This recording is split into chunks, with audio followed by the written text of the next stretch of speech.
Mula seperti impian. Malam itu, langit Kuala Lumpur seperti dicipta hanya untuk satu perayaan. Di bawah gemerlapan lampu kristal yang tergantung seperti bintang buatan, suara lembut biola mengalun perlahan, mengiringi langkah seorang wanita yang setiap gerakannya memancarkan keanggunan dan kekuasaan. Gaun putihnya berkilau, dihiasi ribuan batu Swarovski yang memantulkan cahaya dari setiap sudut dewan. Setiap langkah yang diambilnya diiringi oleh hembusan kagum para tetamu, menteri, selebriti, dan deretan tokoh berpengaruh yang memenuhi dewan mewah di St. Regis, tempat berlangsungnya majelis yang digelar sebagai perkahwinan abad ini. Di tengah sorotan kamera dan kilatan lampu, Anzalna Nasir berdiri di sisi lelaki yang kini menjadi suaminya. Wajahnya bersinar di balik lapisan solekan sempurna. Namun matanya, mata yang sering kita lihat di layar kaca, penuh pesona dan keyakinan, kini membawa sesuatu yang lain. Tenang, dalam, dan entah mengapa, sedikit jauh. Mungkin hanya refleksi cahaya, atau mungkin di balik naskah bahagia ini tersimpan sesuatu yang lebih rumit daripada sekadar kisah cinta di atas pentas glamour. Tetamu mula berbisik tentang nilai sebenar majelis itu dikatakan mencecah lebih RM1.000.000. Dari hiasan bunga mawar putih yang diimport terus dari Belanda, ke cincin berlian potongan hati yang direka khas di Paris, semuanya dirancang dengan ketelitian seorang ratu yang tahu betapa mahalnya momen abadi. Tetapi bagi Anzalna, malam itu bukan sekadar tentang kemewahan. Ia adalah klimaks dari perjalanan panjang, dari seorang gadis kecil di Melaka yang bercita-cita besar, menjadi pelakon yang dicintai, dan kini, wanita yang semua orang cemburui. Namun, di tengah gemerlapan itu, ada sesuatu yang halus tapi nyata. Seolah-olah ada ruang kosong di antara senyumannya dan realiti di sekeliling. Tatkala lagu cinta dimainkan dan suaminya menggenggam tangannya di depan ratusan tetamu, matanya terarah ke langit-langit yang dipenuhi lampu kristal. Begitu indah, katanya perlahan, tapi di hatinya mungkin ia berbisik sesuatu yang lebih jujur. Adakah semua ini benar-benar kebahagiaan yang aku cari? Tiada siapa tahu, sebelum hari yang sempurna itu, Anzalna pernah berdiri sendirian di ruang tamu rumahnya, memandang ke cermin, bertanya pada diri sendiri, apakah cinta masih sama setelah diselimuti kemewahan?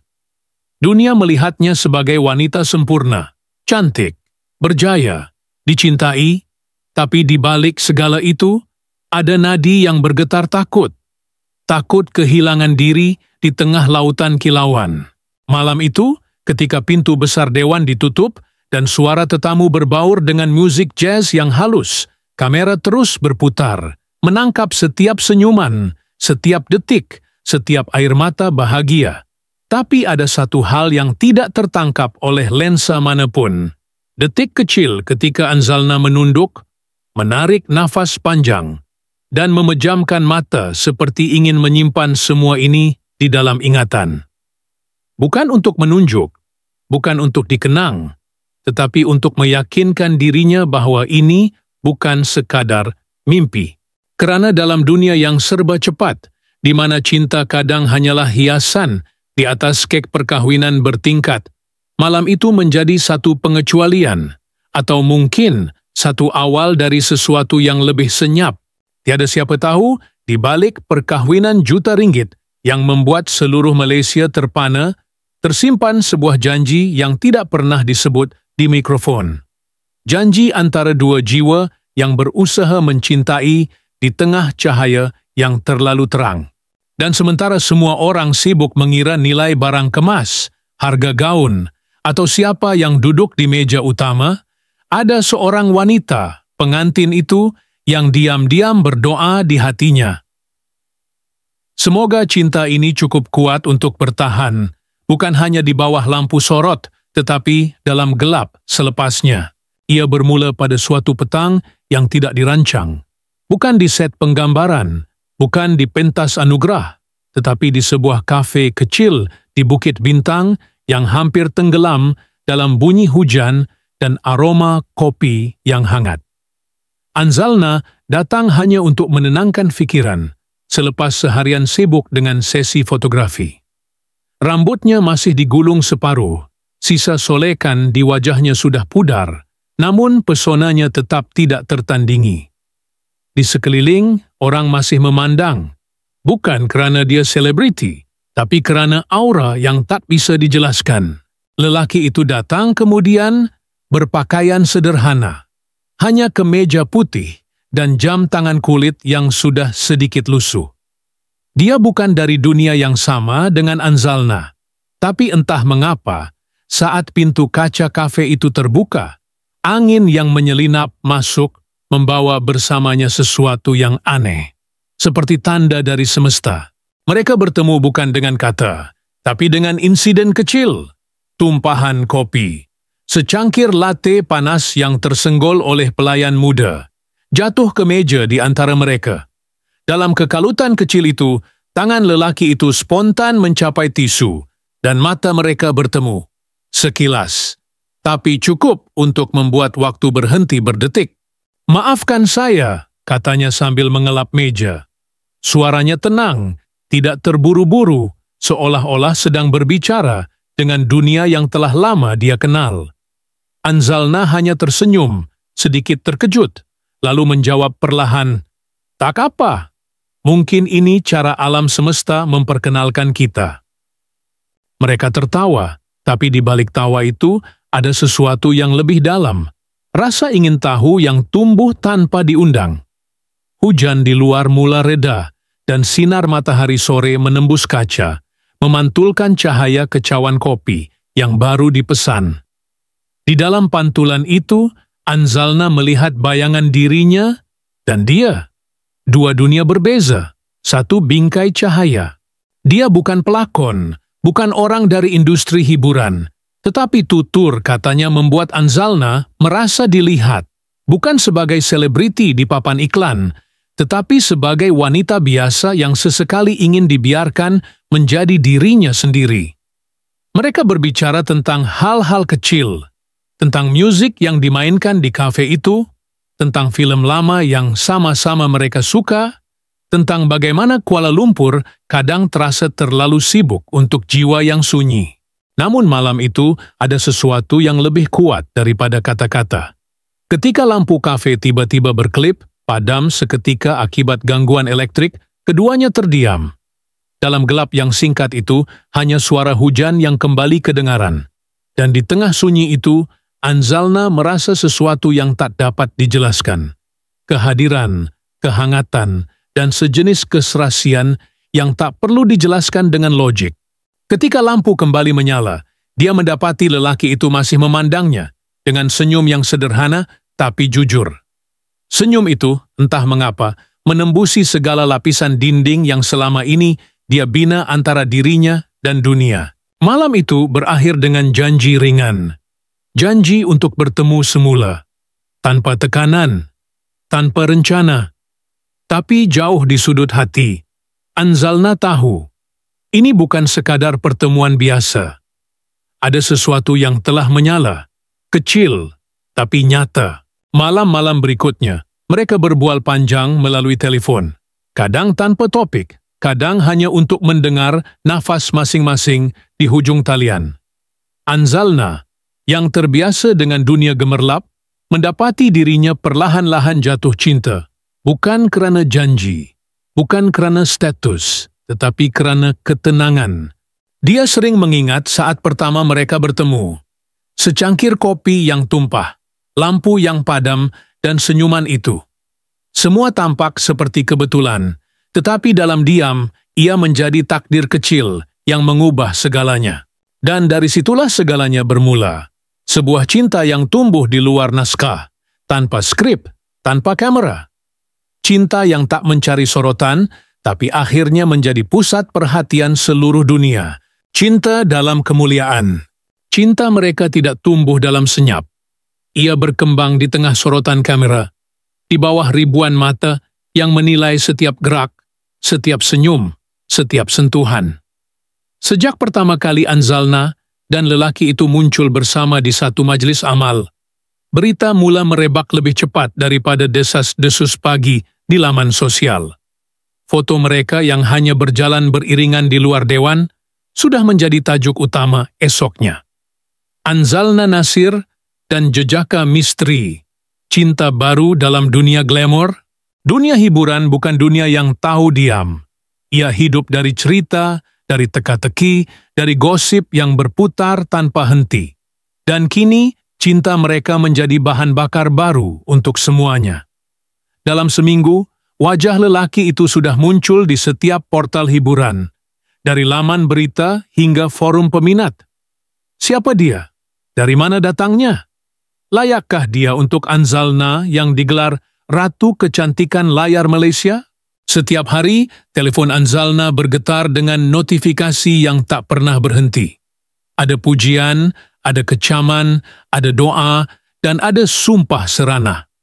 Kadang dia menatap skrin dengan mata yang letih, lalu meletakkannya terbalik di atas meja rias. "Kita hanya mahu mencintai," katanya pada lelaki itu dalam satu malam yang sunyi, ketika keduanya duduk di beranda rumah sambil menatap bintang. "Tapi kenapa rasanya seperti kita sedang berperang?" Lelaki itu tersenyum, memegang tangannya perlahan. "Kerana cinta yang benar memang memerlukan keberanian. Dan di dunia kamu, cinta bukan hanya antara dua hati, tapi juga antara dua dunia." Ada hari-hari di mana Anzalna bangun dengan dada berat. Bukan kerana cinta itu pudar, tapi kerana tekanan luar semakin kuat. Wartawan memburu cerita, pengikut media sosial menuntut penjelasan, dan setiap tindakan kecil berubah menjadi bahan perdebatan. Sekali, ketika mereka makan malam di restoran tepi bukit, seorang pelanggan diam-diam mengambil gambar mereka. Esoknya, foto itu tersebar. Anzalna dengan lelaki misteri. Siapa yang membayar makan malam dua bibiu itu? Mereka tertawa membaca berita itu, tapi jauh di dalam hati, keduanya tahu tawa itu semakin rapuh. Kadang-kadang, katanya dalam satu wawancara, "Kami tidak hanya mencintai satu sama lain, kami juga perlu melindungi cinta itu dari cahaya flash yang menyilaukan." Ada masa dia rindu hari-hari, di mana cinta hanya perlu dua orang yang saling mengerti, bukan jutaan mata yang menghakimi. Tapi cinta ini, seperti bunga di tengah kota, tetap berusaha mekar, meski dikelilingi debu dan asap. Mereka menulis surat satu sama lain. Bukan melalui message, tetapi dengan tangan. Surat yang disimpan dalam kotak kecil di tepi katil, tempat rahasia yang tak disentuh kamera manapun. "Jika dunia menolak kita," tulis lelaki itu dalam satu suratnya, "aku akan jadi dunia kecilmu, tempat kau boleh pulang tanpa takut dinilai." Anzalna membalas dengan kalimat pendek, tapi penuh makna. "Dan aku akan jadi cahaya kecilmu, walau dunia luar terlalu terang." Namun, semakin cinta itu dikenal orang, semakin besar pula ujian yang datang. Dalam satu pesta hiburan, ketika Anzalna hadir tanpa kekasihnya, desas-desus mulai muncul. Kononnya mereka sudah berpisah, kononnya lelaki itu tak tahan dengan tekanan, kononnya cinta itu hanya sandiwara publicity. Tapi malam itu, selepas semua tamu pulang, dia menerima satu message pendek. "Aku di luar, tunggu kamu." Ketika dia keluar, lelaki itu berdiri di bawah hujan tanpa payung. "Aku tak mau jadi bayanganmu," katanya lembut. "Tapi jika itu satu-satunya cara untuk tetap di sisi kamu, aku rela." Malam itu, di bawah hujan Kuala Lumpur yang menggila, mereka berpelukan, bukan sebagai dua bintang di langit hiburan, tapi sebagai dua manusia yang sedang berjuang agar cinta mereka tidak tenggelam di lautan cahaya palsu. Dan di jiwa semua kekeliruan, satu hal menjadi pasti. Cinta mereka tidak lagi hanya milik dua hati. Ia menjadi kisah yang disiarkan, dibicarakan, disalaherti, tapi tetap hidup. Karena setiap kali dunia berusaha memadamkan nyalanya, Mereka menyalakan kembali dengan keberanian yang tenang. Cinta itu bukan lagi sekadar romantik. Ia adalah perlawanan, melawan gosip, melawan prasangka, melawan dunia yang terlalu ingin tahu tentang hal yang sepatutnya hanya dirasakan, bukan ditonton. Hari perkahwinan $1 juta. Hari itu akhirnya tiba, hari yang disebut oleh media sebagai perkahwinan abad ini, dan oleh para peminat sebagai kisah dongeng modern yang menjadi nyata. Langit di atas Langkawi memantulkan warna keemasan menjelang senja, seolah-olah seluruh alam turut bersiap meraihkan cinta dua insan. Tempatnya bukan sekadar lokasi, ia adalah mahakarya, sebuah villa persendirian di tepi laut, dibina dengan marmer Itali dan kaca kristal Swarovski, yang malam itu diubah menjadi istana sementara, berharga lebih dari 2 juta ringgit hanya untuk 1 malam. Dewan utama dipenuhi ribuan bunga putih yang diimport dari Belanda, dihias oleh pereka hiasan perkahwinan antara bangsa yang pernah bekerja untuk keluarga diraja Dubai. Lantai disinari oleh lampu LED berkilauan yang memantulkan bayangan bintang, mencipta ilusi seolah-olah pengantin sedang berjalan di atas langit. Ketika musik orkestra mula bermain, karya cinta ciptaan khas oleh penggubah terkenal Malaysia, seluruh hadirin berdiri. Pintu besar terbuka, dan di sana Anzalna muncul.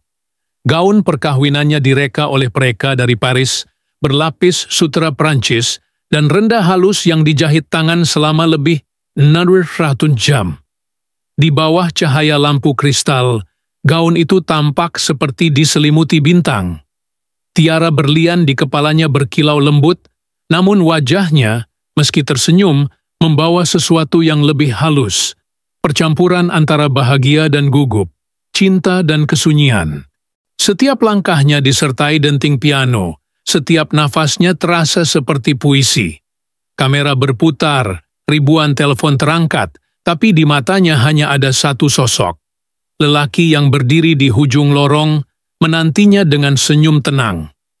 Dunia seakan lenyap, hanya tinggal mereka berdua, meski di sekelilingnya ada 500 ribuan tetamu, termasuk selebriti ternama, ahli politik, dan bahkan seorang kerabat diraja yang hadir secara pribadi.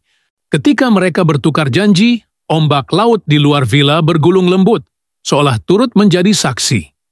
Suara imam perlahan tapi tegas, "Aku nikahkan di kau." Dan pada detik itu, semua kamera, semua lampu, semua bisikan, seolah berhenti. Air mata Anzalna jatuh tepat ketika cincin berlian 10 karat melingkar di jarinya. "Semoga cinta ini bukan hanya indah hari ini," bisik lelaki itu kepadanya, "tapi juga kuat saat tiada siapa yang menonton." Malam menjelma menjadi pesta keajaiban. Makanan disajikan oleh chef Michelin yang diterbangkan dari London. Lobster dengan sos saffron, wagyu panggang, coklat truffle Itali. Di sudut dewan, penyanyi terkenal Faizal Tahir dan Dayang Nurfaiza menyanyikan lagu khas yang dicipta untuk mereka. Melodi lembut yang melayang di udara malam, bercampur dengan bunyi ombak. Namun di tengah keindahan itu, ada sesuatu yang menggigit lembut di sudut hatinya.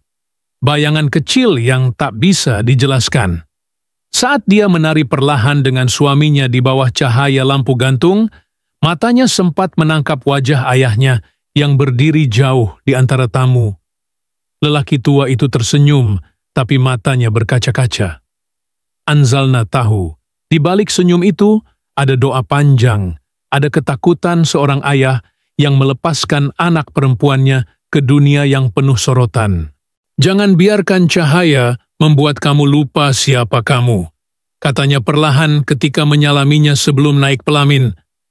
Kata-kata itu sederhana, tapi malam itu bergema di hati Anzalna lebih kuat dari bunyi musik manapun.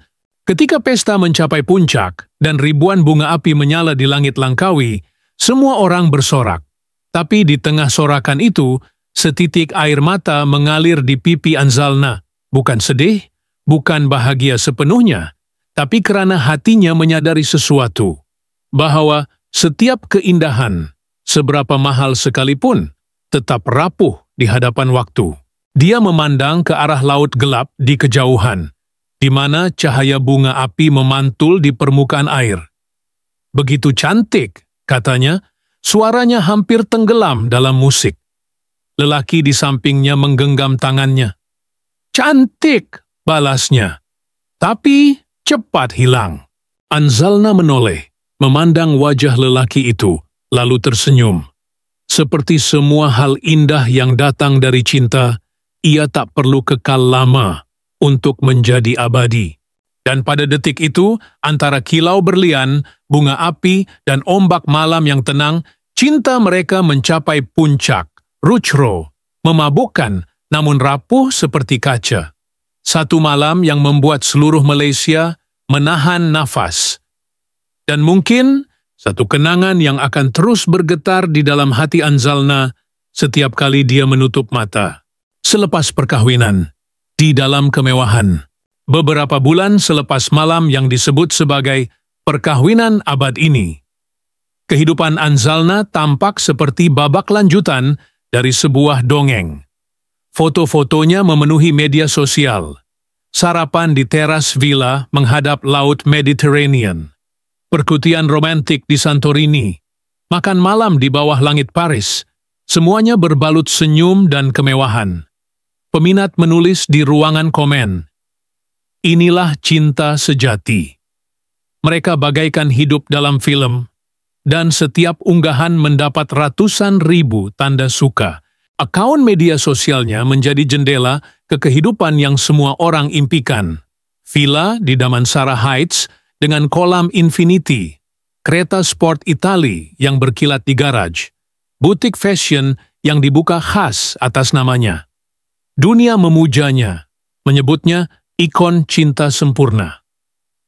Namun di balik layar kaca, keheningan mulai menyusup perlahan seperti bayangan yang tak diundang. Dalam satu foto yang diambil oleh wartawan hiburan, pasangan itu tampak berdiri di tepi kolam renang. Dia tersenyum ke arah kamera, sementara suaminya memandang ke arah lain. Mungkin hanya momen sekilas, tapi bagi mereka yang peka, ada sesuatu yang hilang dari pandangan itu, cahaya yang dulu menyalakan segalanya. Kehidupan selepas majelis perkawinan ternyata tidak semudah yang dikira. Dunia hiburan menuntut kehadiran, kemaskini, perhatian. Setiap minggu ada undangan, acara, gala. Anzalna, meski bahagia, mulai merasa lelah dengan peran sempurna yang harus dijaga. Kadang-kadang, katanya kepada sahabatnya, "Aku rindu masa sebelum semuanya jadi besar. Masa di mana kita boleh cinta tanpa penonton." Sahabatnya hanya diam, menatapnya dengan pandangan yang sukar dijelaskan. Dia tahu, di balik senyum itu ada sesuatu yang berubah. Kabar angin mula berhembus. Tabloid menulis dengan tajuk berani, "Anzalna kurang muncul bersama suami." Ada yang menulis bahwa suaminya sering berulang-alik ke luar negara untuk urusan perniagaan. Ada pula yang menambah cerita. Kononnya, mereka mulai hidup terpisah. Peminat membela, sementara pihak lain mencari makna dalam setiap ketiadaan foto berdua. "Dia sibuk," kata Anzalna ketika ditanya oleh wartawan, "dan saya pun sibuk, tapi kami baik-baik saja." Senyumannya indah, tapi nadanya terlalu tenang untuk meyakinkan. Di rumah, ruang yang dulu bergema dengan tawa kini lebih banyak sunyi. Foto perkahwinan mereka masih tergantung di dinding, senyum di bawah langit langkawi yang berapi bunga. Tapi setiap kali melintas, Anzalna merasa seolah-olah sedang melihat dua orang lain yang dulu mereka kenal. Malam-malamnya kini diisi dengan kerja, pertemuan, dan ketika dia pulang, lampu kamar sering sudah dimatikan. Dia belajar bahwa kemewahan tidak selalu sinonim dengan ketenangan. Di antara sutera dan berlian, kadang yang paling menyakitkan adalah ruang kosong di sisi tempat tidur yang dingin. "Cinta bukan tentang tempat kita pergi," tulisnya dalam satu unggahan yang kemudian viral, "tapi tentang siapa yang tetap memandang kita sama, walau dunia berubah." Ribuan komen membanjiri postingan itu. Ada yang kagum, ada yang simpati, ada yang bertanya-tanya apakah itu petanda. Tapi Anzalna tidak menjawab. Dia hanya menatap layar teleponnya, melihat refleksi wajahnya di permukaan kaca. Seorang wanita yang pernah hidup dalam dongeng, kini mulai mencari kebenaran di balik segala keindahan palsu. Temannya, seorang pelakon wanita yang pernah bekerja sama dengannya, kemudian berbisik dalam satu wawancara, kadang-kadang cinta mereka terlihat terlalu sempurna untuk menjadi nyata. Dalam dunia kita, sempurna selalunya berarti rapuh. Dan memang benar, dari luar, semuanya masih tampak indah. Rumah besar, pakaian mewah, senyum dalam iklan. Tapi dari dalam, ada kesunyian yang tak bisa dibeli. Malam-malam panjang di mana Anzalna menatap keluar jendela, melihat lampu kota yang gemerlap, cahaya yang mirip dengan yang pernah memeluk hatinya, kini terasa jauh dan dingin. Satu malam, ketika dia pulang selepas acara fashion, dia menemui sekeping nota di meja. "Aku akan ke London seminggu." Hanya itu, tanpa tanda tangan, di samping nota itu ada bunga mawar putih, bunga yang sama seperti di hari pernikahan. Tapi kelopaknya sudah sedikit layu. Dia duduk lama di hadapan bunga itu, memegangnya di tangan. Lalu, untuk pertama kali sejak malam perkahwinannya, dia menangis. Bukan karena sedih, tapi karena akhirnya mengerti. Cinta sejati tidak hilang begitu saja, tapi kadang ia perlahan memudar di antara kemewahan tanpa suara. Kebenaran di sebalik kaca. Aku selalu pikir kebahagiaan itu tinggal di rumah besar, punya kereta mewah, dan seseorang yang mencintai aku tanpa syarat. Suara Anzalna perlahan nyaris bergetar. Tapi rupanya kami pernah memiliki segalanya, kecuali ketenangan. Kata-kata itu keluar bukan di hadapan kamera, bukan dalam temu bual rasmi, tapi di ruang tamu rumahnya sendiri. Tempat di mana setiap sudutnya masih berbau wangian bunga mawar putih, tapi hawa di dalamnya terasa dingin dan jauh. Villa megah di puncak bukit itu kini menjadi saksi sunyi kepada sesuatu yang dulunya gemerlap. Di dinding, potret perkahwinan mereka masih tergantung. Anzalna, dalam gaun berkilau, tersenyum di sisi suaminya. Tapi bila matahari petang menembus tirai, bayangan gambar itu tampak retak di tengah, dua wajah bercahaya, dipisahkan oleh garis cahaya yang tipis tapi nyata. Dulu setiap pagi kami sarapan bersama, ketawa kecil tentang hal remeh. Sekarang, aku minum kopi sendiri, dan suaraku hanya bergema di ruang yang terlalu besar. Dia menatap cawan kopi di tangannya, cawan porselin putih, sama seperti yang pernah mereka gunakan di kafe kecil hari mereka bertemu.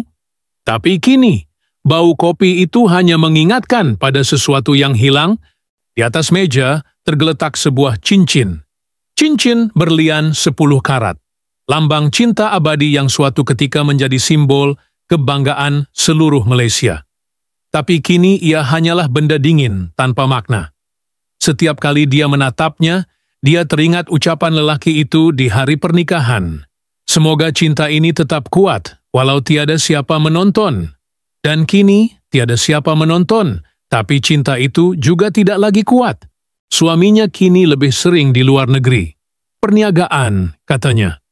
Setiap panggilan telepon terdengar pendek, sopan, seperti dua orang yang pernah saling mencintai, tapi kini hanya tahu bertegur dengan kewajiban.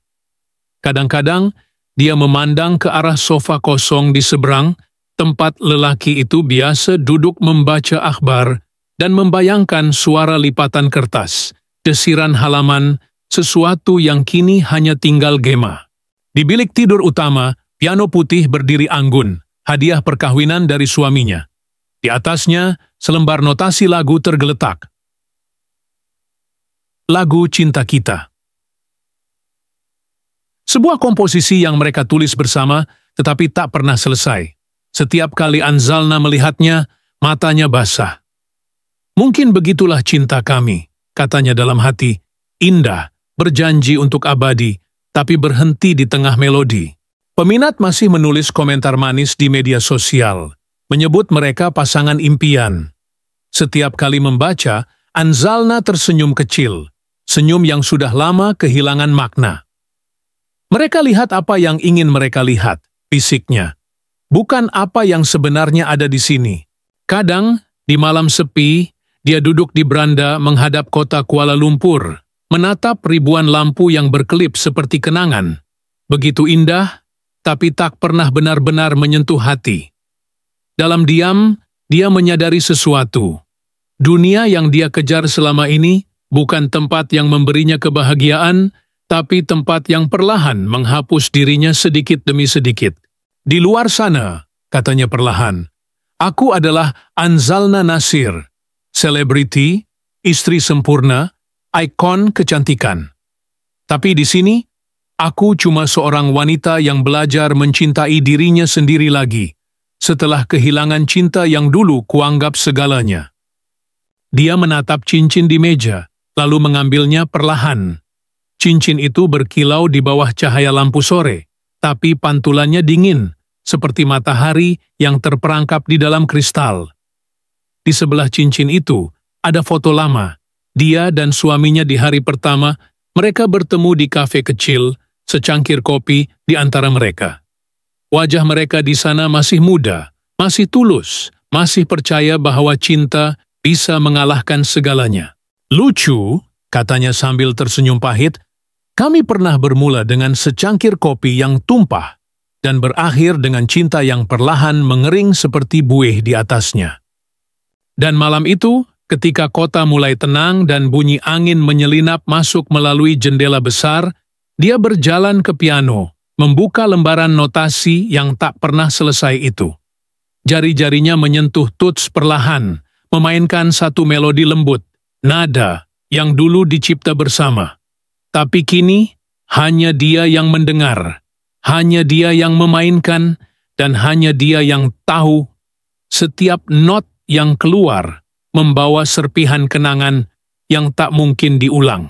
Di antara nada-nada itu, Anzalna akhirnya menemukan kebenaran paling sunyi, bahwa kemewahan, perhatian, dan popularitas hanyalah cahaya sementara. Yang kekal hanyalah kesepian yang datang ketika cinta berhenti berbicara. Dan mungkin, di giwa semua itu, dia baru benar-benar mengenal dirinya, bukan sebagai bintang di bawah cahaya, tapi sebagai seorang wanita yang akhirnya berani berdiri di dalam gelap, tanpa takut dilihat, tanpa perlu berpura-pura bahagia lagi. Senja menutup hari dengan lembut di atas bukit Damansara.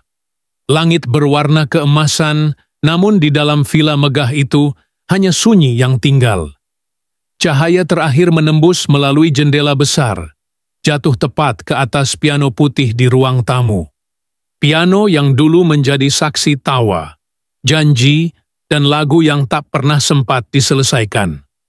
Lembaran notasi masih terbuka, sedikit berdebu, seolah menunggu seseorang kembali untuk menekan nada yang hilang.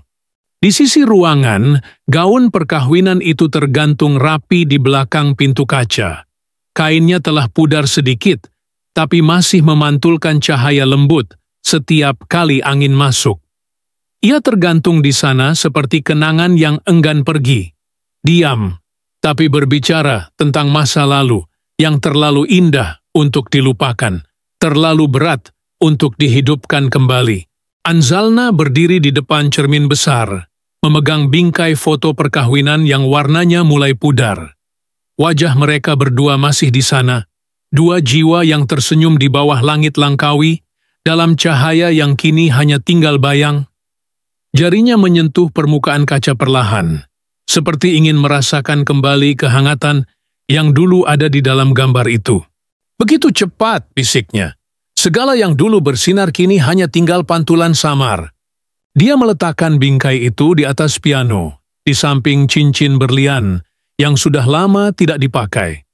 Kilauannya masih ada, tapi cahaya itu kini terasa asing. Dia memandang sekeliling, ruangan besar, lampu gantung kristal, sofa beludru, karpet lembut, semuanya masih sama, tapi tak lagi hidup. Angin malam masuk melalui jendela yang terbuka sedikit, meniup lembaran notasi lagu hingga terdengar bunyi lembut, seperti hela nafas yang tertinggal di udara. Dia menutup matanya sejenak, membiarkan melodi yang tak sempurna itu mengisi ruang hatinya. Di luar, lampu kota Kuala Lumpur berkelip seperti bintang yang tersesat. Dunia di luar masih sibuk, masih kagum pada nama Anzalna Nasir, masih percaya bahwa kehidupannya sempurna. Tapi di dalam ruangan itu, hanya ada seorang wanita yang sedang belajar berdamai dengan masa lalu, dengan cinta, dengan dirinya sendiri. Dia melangkah ke arah jendela, menatap langit malam. Entah bagaimana, di kejauhan, suara ombak seolah terngiang, mengingatkannya pada malam perkawinan di tepi laut, saat bunga api menari di langit dan semua orang bersorak. Kini hanya diam yang bersorak. Anzalna tersenyum kecil, senyum yang tidak dibuat untuk kamera, tapi untuk dirinya sendiri. Sebuah senyum yang menerima, bukan menyesal. Dia berbisik perlahan, seolah berbicara pada bayangan dirinya di masa lalu. Kadang-kadang kita perlu kehilangan segalanya untuk akhirnya menemukan diri sendiri. Dia menutup piano perlahan dan ruangan itu kembali hening. Hanya pantulan cahaya senja yang tersisa di permukaan cincin memantul seperti kenangan yang enggan padam. Cahaya itu perlahan meredup, meninggalkan siluet seorang wanita berdiri di tepi jendela. Diam, tenang, dan entah mengapa, indah dalam kesepian. Terdapat majelis perkahwinan yang dikagumi oleh seluruh dunia, tetapi hanya mereka yang terlibat sahaja yang tahu bahwa tidak semua berlian berkilauan selama-lamanya.